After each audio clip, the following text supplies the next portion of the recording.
You tell your children to like themselves for who they are no matter what. A while later you compare yourself to your children. You know, when I was in your age, or you compare your children to each other. Sibling rivalry. Competitive patterns are now subconsciously passed on to your children in their formative years.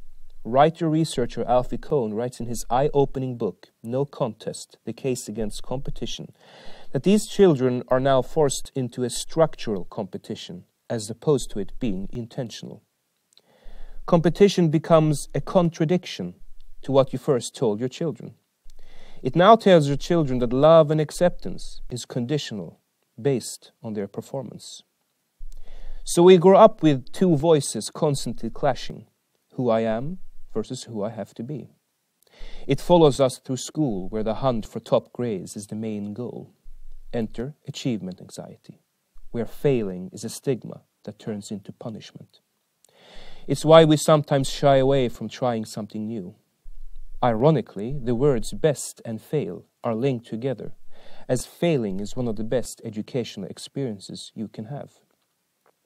Competition and the need to be the best probes the less flattering sides of our mind, like insecurity, jealousy, envy, greed, ill will, exclusion, aggression, and even hate.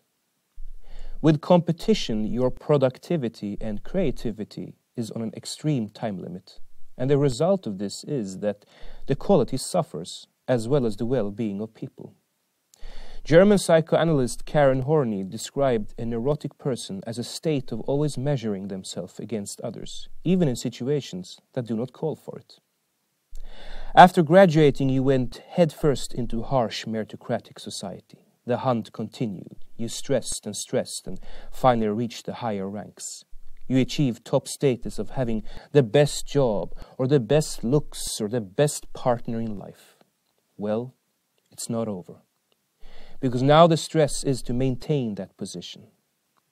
Some have told me it feels like being under a constant evaluation, that they are expendable, replaceable.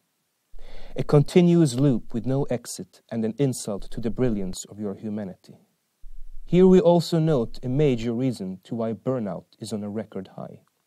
And I ask, for how long will you or any kind of relationship sustain when nothing is ever good enough? People are the binding ingredient for a society to function. Being aware of these previously mentioned pitfalls helps you steer away from unhealthy paths. There are many alternative practical methods that exist and are efficient and healthy. They should be implemented in school, work, and life. Bring out the paradigm shift from the shadows. It's time to be smart. To be humane is to be smart.